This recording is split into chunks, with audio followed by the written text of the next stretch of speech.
friends, and welcome back to Ghouls Night In, the spooky chat show with your best ghoul friends. I'm Penny Snark. And I'm Midge Munster. And Penny, today's topic is another one of those things that I cannot believe we made it 5 years into this podcast and I haven't talked about it. Because this was such a formative thing for me. Other than reading Edgar Allan Poe for the first time in my 7th grade English class, one of my other first exposures to Gothic literature, or at least what I would categorize this as Gothic literature, was reading Charlotte Perkins Gilman's The Yellow Wallpaper. My freshman year of high school. And that left a big mark on me. What's your experience here with the Yellow Wallpaper? Yes, I can't remember when I first read it, but we definitely read it in one of my women's and gender studies classes in college. Oh, nice. So yes, I am definitely familiar with the Yellow Wallpaper. Also, something that was like very, very striking to me the first time that I read it. Yes. And as you and I have both mentioned many times before, we both kind of grew up as like scared people. Yes. So like this was still pretty early on in my exposure to anything like more than spooky, like more than like hocus pocus level spooky. So this was kind of an early toe into the like psychological horror pool almost. Yeah, for sure. And it really effed me up. But more on that later. Before we talk about the story itself, let's get to talking about Charlotte a little bit and get to know the woman who wrote it, because her life obviously informs a lot about her writing. I'm sure. So Charlotte Perkins was born in Hartford, Connecticut in 1860. Hey, some of our favorite years. And she grew up in pretty extreme poverty. Her father abandoned her mother, like, very soon after she was born, and she had one other sibling, a brother, and their father just disappeared. So, unfortunately, they were very, very limited on what they had. And also, her education was not very regular. Yeah. Was pretty limited until she was more of an adult, but she did end up attending the Rhode Island School of Design for a time when she was older. Then in 1884, she marries a man named Charles W. Stetson. So she's Charlotte Perkins Stetson at this point. And he's an artist. She met him while during her time at the School of Design. But she pretty quickly into this marriage proves to be like not suited to domestic routine or marriage. After about a year of marriage, she is suffering very heavily from melancholia. She is evaluated several times and ends up having a complete nervous breakdown. And what do we do when women are hysterical? We send them to the sea. To the seaside. Gotta get that sea air. Gotta get that salt. Ionize those lungs, diva. So in 1885, they take a trip to California, and she does improve substantially. She feels a lot better out there. But she feels so good that in 1888, she done moved away by herself. There you go. But she does they have one daughter, and she takes her daughter without her husband and moves to Pasadena. Which again, 1888. Pretty wild for 1888, yeah. Unheard of, yeah. Several many years later, in 1894, she divorces Charles, again. Pretty unheard of. And so when she moves to Pasadena, is living with a friend, like a really close friend. He ends up remarrying her friend. And she's like, You go, divas. And she sends her daughter to live with them. All right. She's like, you guys got this. Yeah, you got it under control. So this entire affair is highly scandalized, obviously. Like, very talked about, lots of public comment about her and her choices. Because those things simply were not done by a woman of that time. This is really neither here nor there, but I do think it's worth mentioning because of the type of podcast that this is. Happy Pride Month. Happy Pride Month. During her time at the Rhode Island School of Design, she met a woman named Martha Luther. It was around 1879 that they meet. And they were believed to be in a romantic partnership together. Based on a lot of letters. And I was very interested. One of the things that I read said exchanges of over 50 letters and illustrations between the two. I said, alrighty. But Charlotte Perkins Gilman later in her life does write an autobiography, and she talks about her relationship with Luther. This is a direct quote from her autobiography. "We were closely tied together, increasingly happy together. For 4 of those long years of girlhood, she was nearer and dearer to me than anyone at that time. This was love. With Martha, I knew perfect happiness. We were not only extremely fond of each other, but we had fun together deliciously." Oh my goodness. So, props gay. Yeah, sounds pretty gay.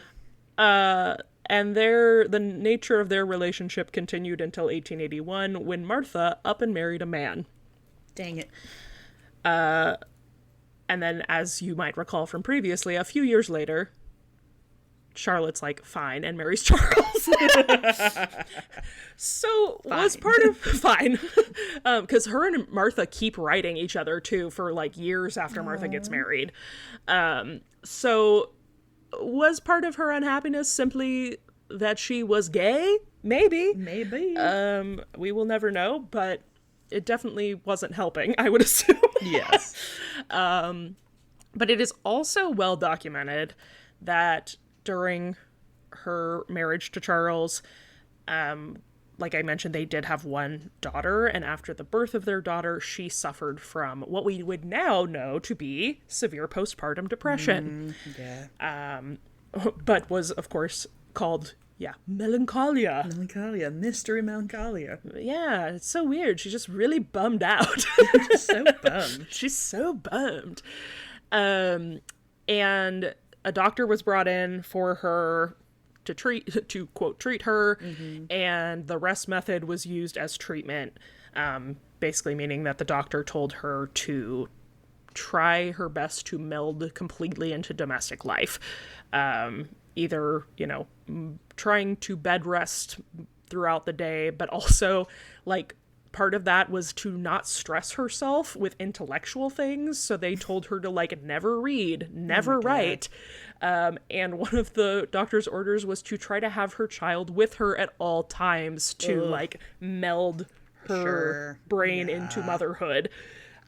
Which nothing helps a woman on the verge of a psychotic meltdown like 24/7 with a crying infant. Right. A crying infant and nothing else to take her mind off of it. Yep. Right. So yeah, as you can imagine, she had a full psychotic break. And this is, of course, what inspired her to write The Yellow Wallpaper. Now, while it's not technically, like, quote, a true story, almost every element of the plot can be taken directly from this experience she had, minus the more supernatural, spooky elements of it. Though, who knows? Yeah, who knows what maybe she was going through that, too. I don't know. So, The Yellow Wallpaper... If you have not read it, I cannot recommend it enough. It's a short story. It's very short. You can read it very quickly in an afternoon. And for such a short piece of literature, she really packs a punch. Yeah, it's very impactful.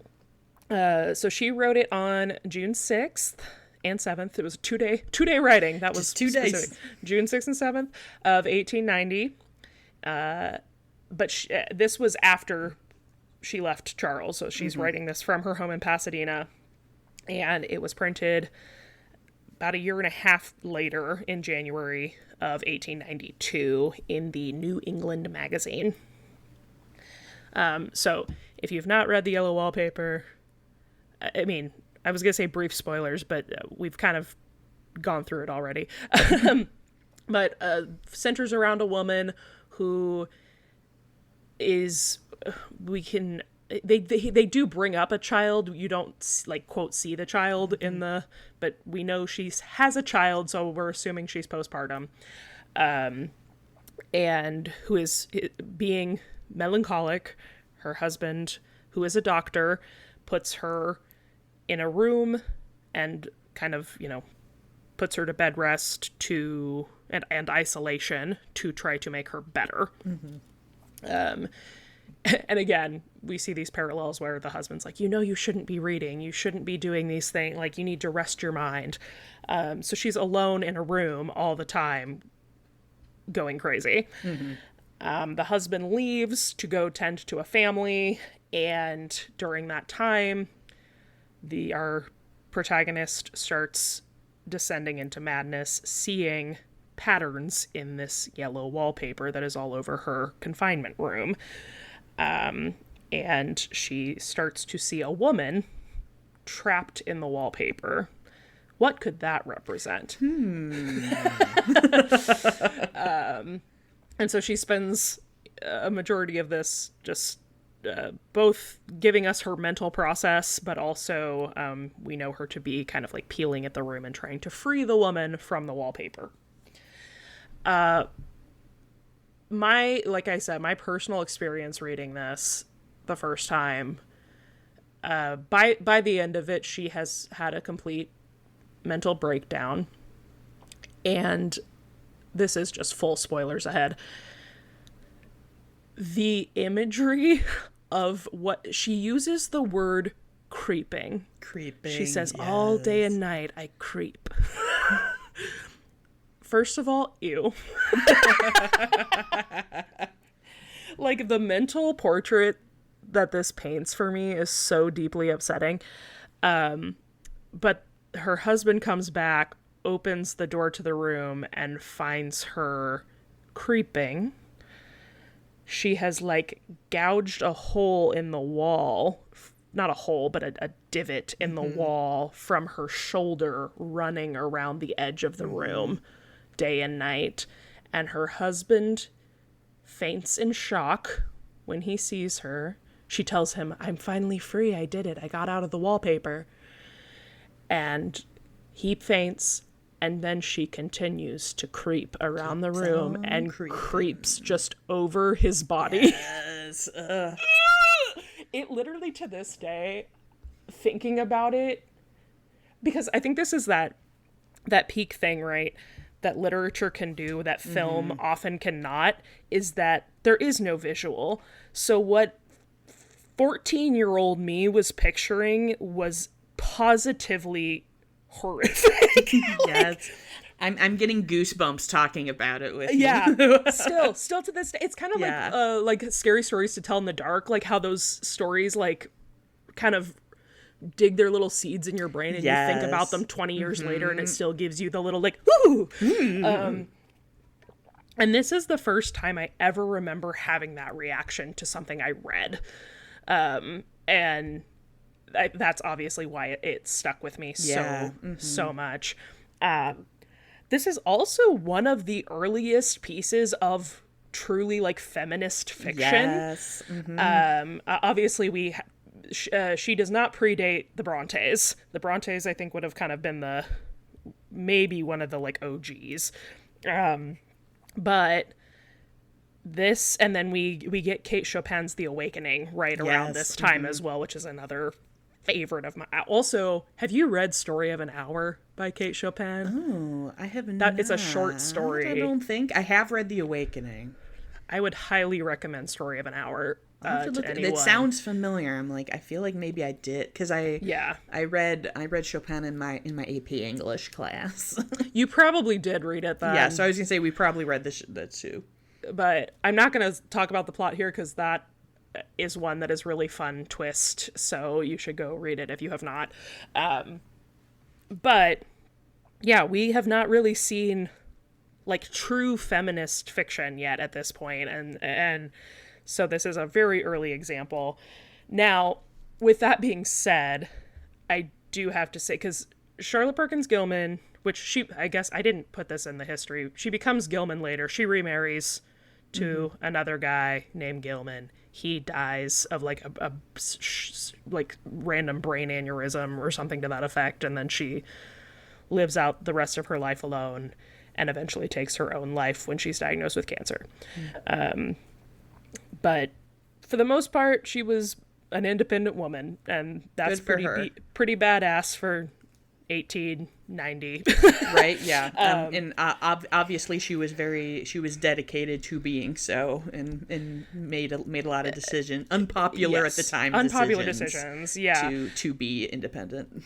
And she goes on to, she honestly didn't write a ton of like fiction. She goes on to write a lot of like manifestos and feminist literature. She's a suffragette. She's one of like the early on sociologists. Like she's one of the first people really involved with sociology.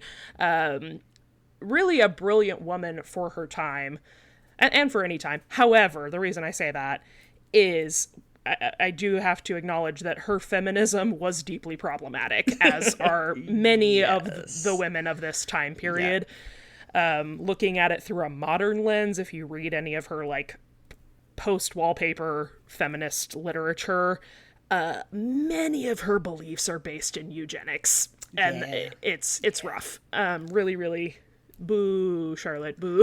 Yeah, I know. As soon as I was like, but alas, racism. But alas, racism and classism. There's a lot of like, true. Which obviously classism and racism, you can't separate those two things. Hand in hand. But even with non-people of color, she was very like, if we bolster the middle and upper class white woman, everything will be great. It'll be great.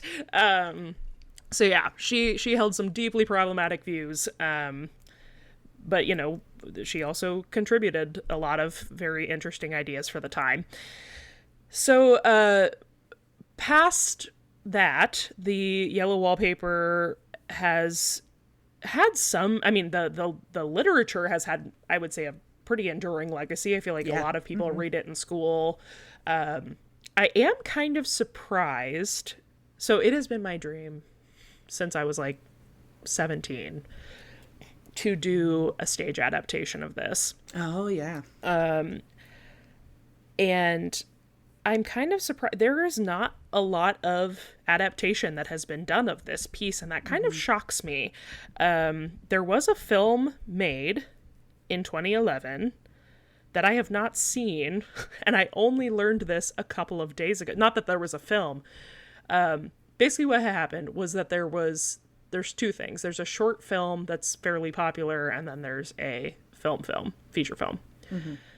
I watched the short film not that long ago, and I'm so sorry, it's abysmal. Oh no. It's really bad, in my opinion. But not only is like the acting very poor, but it also just like doesn't really capture the message of the piece. Like it just kind of felt like it missed a mark. So I was like, well, you know, I've never seen the movie. Maybe I should watch the movie. And so I started doing like research on, you know, where can I find the movie? Mm-hmm. And I'm looking at the cast and I'm like, why do I know the name of this lead actress, Juliet Landau? Hey, it's Drusilla. It's Drusilla. Drusilla. So yeah, there's an adaptation where Drusilla plays the main person. I've yet to watch it, but this has all happened in the last week when I was prepping for this episode. Yeah. So, I need to see how that one stacks up. I was vaguely thinking, I was like, I feel like there is a film version, and I was like, why would I know that? And it's because of, I'm sure because I was of Juliet Landau. I also have not seen it, and I mean, as we as you literally just said earlier in this episode, like, this story does like such a good job of creating a horror that you can't really from a visual. So I kind of want to keep it pure in my mind, just because it is so effective as a piece of literature. But there definitely could be a good film adaptation. Way to do it, but you would have to go surrealist. You couldn't just like do it straight up.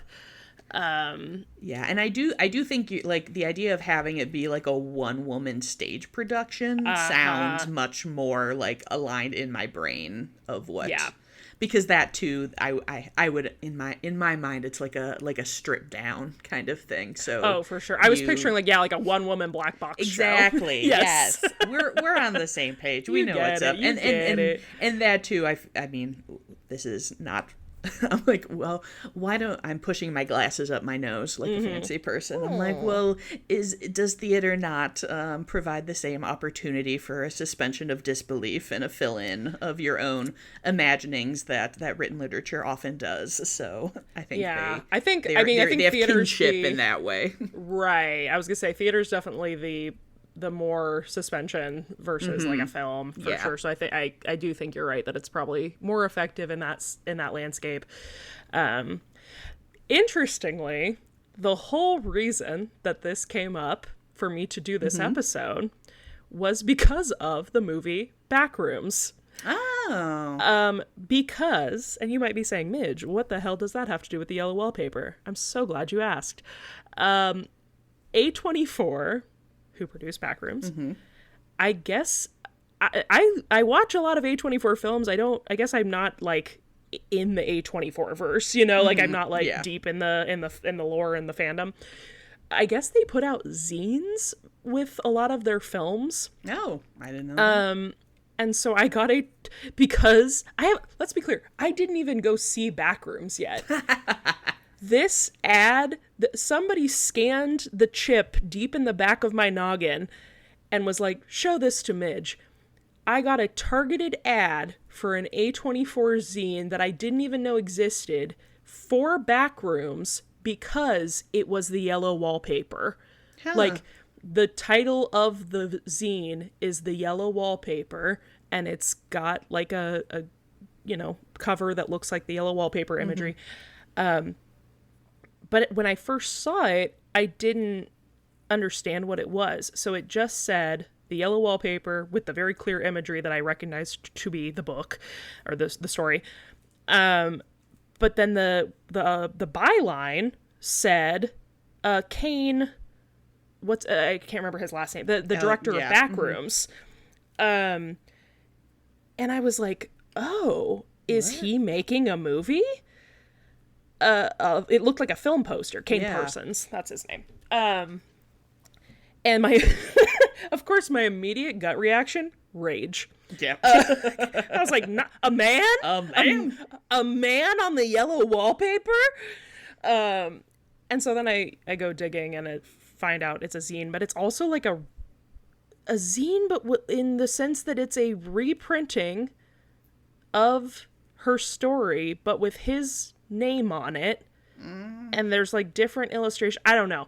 I have questions, and a lot of them are huh and what, but I did find, I was like, there is something interesting there though, because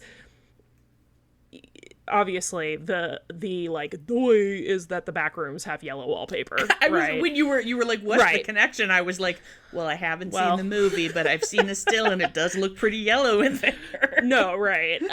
And I do think there's an interesting connection with the like ideas of isolation and liminal space and what happens when your mind gets the best of you in these like disorienting spaces. There's something there, but also, again, having not seen the movie but only knowing the like Reddit lore of the Backrooms, I was like, I don't really know that Charlotte would want to be want her feminist literature pasted on Kane Parsons' work. I'm not sure about that. But what it did get me thinking about is if there were to be a film adaptation to happen in the now, kind of like last week when we were talking about like Repo in some ways is more prevalent than ever. Yeah. Like the topics and themes. I do feel this way about Yellow Wallpaper as well, that like where we are at with women's autonomy or femme people's autonomy, there is a really interesting thing to play at here if there were. And so this is my official pitch that if A24 were to do a Yellow Wallpaper film, I think it would be really interesting for Jane Schoenbrunn that did TV Glow. Oh, yeah. That's the director Yeah. I want Yeah, on I'm that into project. A, because there's some themes there that kind of, I feel like she understands that world for sure. Also, I think a trans feminine perspective on the Yellow Wallpaper would be fascinating. Yeah, that would slap. So that's my official pitch of who I would like to write and direct that film, please. I'm into it. I second if that we're motion. gonna do it, that's the only way I'll accept it, is if Yes. we get a trans feminine director and team on that. Anywho, that's the Yellow Wallpaper, baby. This is definite, like, we talk about our goth breadcrumbs. This is like a goth piece. This is a goth piece of toast. This is a giant, like, brick in my pathway of just like a big old like a slab of like brioche toast. Literally, I probably think about this short story, not kidding whatsoever, once a month minimum. It made such an impact on me, and I think what I love about that is it really does. I mean, literally, what we're talking about, trying to translate this into a visual form and what have you, like. The effectiveness of well done literature cannot be beat. Yes. It really can't. And I think this is a very prime example of that. So if you haven't read it, go do yourself a favor. Do it. Set aside a couple hours, read this bad boy, and creep yourself the hell out. Hell yes. Read it right before bed. And read Story of an Hour by Kay Chopin. Also great. That one's not as spooky. I mean, it's spooky because being a woman is spooky. True. But I did give it a quick side goog, and I have read that story. Yeah, I second the recommendation. I hate to say it's fun, but it is fun. Well, yes. It's worth reading. Yes. It's good. Well, there be it. If you also were deeply impressionable at 14 and read this when you were a youngin' and it affected you, let's talk about it. Tell me what you like about it. And if you would like to tell us what you like about this podcast, the best way you can do that is by leaving us a rating or a review wherever you listen.